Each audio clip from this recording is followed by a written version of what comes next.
Healthy এবং crispy বড়া, এবং সেটা যদি হয় বেসন, সুজি, চালের গুঁড়ো ছাড়া, তাহলে তো কথাই নেই। সত্যি একটা হেলদি পকোড়া তোমাদের সাথে আমি শেয়ার করতে চলেছি, যেটা কিনা সজনে পাতা দিয়ে আমি শেখাবো তোমাদের। হ্যালো বন্ধুরা, আমি সুস্মিতা, স্বাগত আমার রান্নাঘরে। পাতাগুলো বেছে জলে কিছুক্ষণ ভিজিয়ে রেখে পরিষ্কার করে আমি কুচিয়ে নিলাম।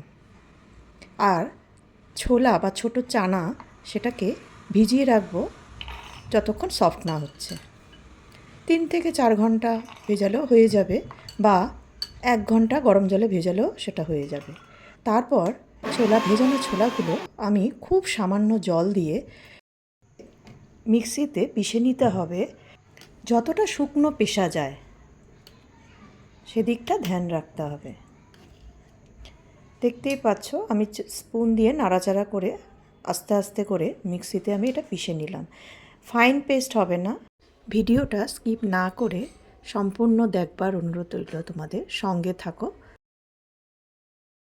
পেস্টটা আমি কুচিয়ে রাখা পাতার মধ্যে দিয়ে দিলাম, আর সাথে পরিমাণ মতো নুন, হলুদ গুঁড়ো দিয়ে দিলাম, আর সাথে কিছু ঝাল অনুসারে কাঁচা লঙ্কা কুচি দিলাম। তোমরা যে যেরকম ঝাল খাবে ততটাই তোমরা দেবে। আর কিছু রসুন কুচি আমি নিয়ে নিয়েছি, এটাও কম বেশি তোমরা করে নেবে। সাথে ধনেপাতাও কুচি আমি দিলাম পরিমাণ মতো।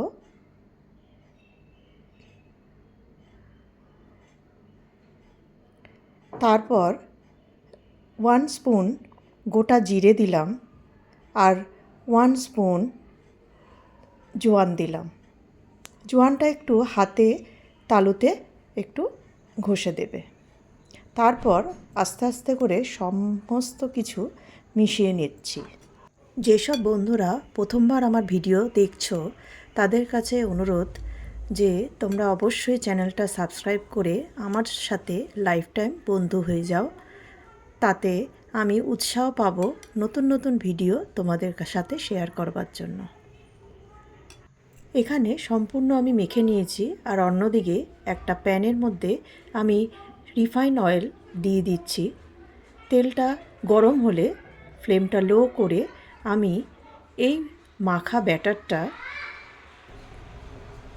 ছোট ছোট শেপে আমি তেলের মধ্যে ছাড়তে থাকবো। এটাও তোমাদের মতন তোমরা শেপ করবে। ছোট চাইলে ছোট করতে পারো, বড় চাইলে বড় করতে পারো। আমি এটা অল্প তেলেই শ্যালো ফ্রাই করছি।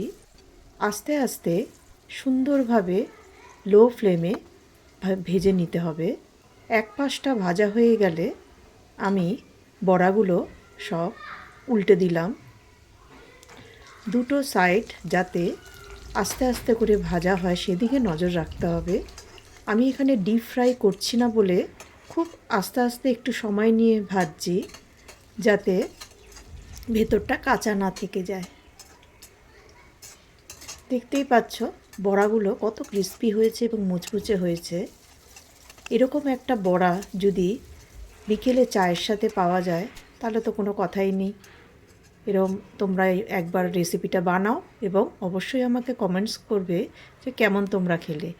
এই পকোড়ার রেসিপিটা সত্যি হেলদি একটা রেসিপি, যেটা কি না বাচ্চারা যদি সজনে পাতা খেতে না চায় তাদের এরমভাবে বানিয়ে খাওয়ালে অবশ্যই খাবে।